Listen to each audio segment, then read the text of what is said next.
Today, the NFL, the National Football League, is more than just a sports organization. It's a cultural powerhouse. From Super Bowl Sunday to fantasy football, from iconic halftime shows to billion-dollar TV deals, the NFL dominates American sports like nothing else. But how did it all begin? The origins of the NFL go back over 100 years to a time when American football was still figuring out what it wanted to be. Back in the early 1900s, college football was the main attraction. Professional football, by comparison, was scattered and often looked down upon. Teams popped up in small towns and factories across the Midwest, in places like Canton, Ohio, Rock Island, and Decatur, with very little organization. That began to change in 1920. On September 17th, a group of team owners gathered in a car dealership showroom in Canton, Ohio. Their goal was to create a more structured, professional version of the sport. They called it the American Professional Football Association, and it included just 14 teams. 2 years later, in 1922, it was renamed the National Football League, the NFL we know today. At first, the league struggled to gain popularity. Teams came and went, and it lacked the national presence that college football had. But the NFL slowly began to grow, thanks to key players and moments that caught the public's imagination. In the 1930s, the NFL introduced divisional play and its first official championship game.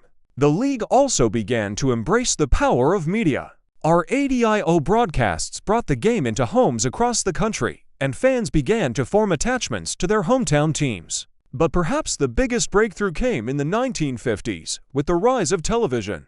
The NFL understood early on how powerful TV could be. In 1958, a championship game between the Baltimore Colts and the New York Giants went into overtime, the first time in league history, and millions of Americans were glued to their screens. That game is still called the greatest game ever played, and it helped turn football into a national obsession.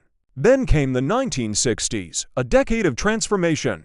A rival league, the AFL, American Football League, emerged and brought fresh energy, new teams, and flashy players. Instead of destroying each other through competition, the NFL and AFL decided to merge in 1970. That moment created the modern structure of the league, to conferences, the AFC and NFC, and one big championship game to decide it all, the Super Bowl.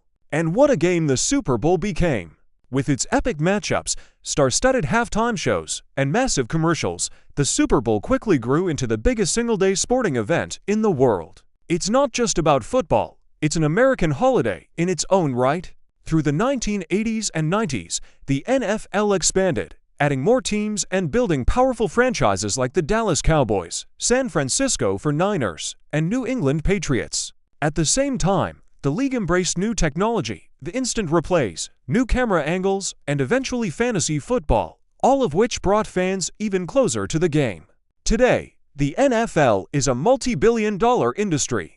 It has 32 teams, a massive global audience, and some of the most loyal fans in sports. From Thursday night football to Monday night matchups, from tailgating to the draft, the NFL has created a year-round entertainment machine that reaches far beyond the gridiron. But what really sets the NFL apart is its deep connection with American culture. It's a sport that reflects competition, teamwork, resilience, and spectacle, and every Sunday, it brings families, friends, and communities together. From a car showroom in Ohio to sold-out stadiums and international broadcasts, the journey of the NFL is a story of vision, perseverance, and the unstoppable rise of a uniquely American game. Thanks for watching! If you enjoyed this story of how the NFL came to life, give this video a thumbs up, subscribe for more origin stories, and let us know in the comments what iconic brand or league should we explore next.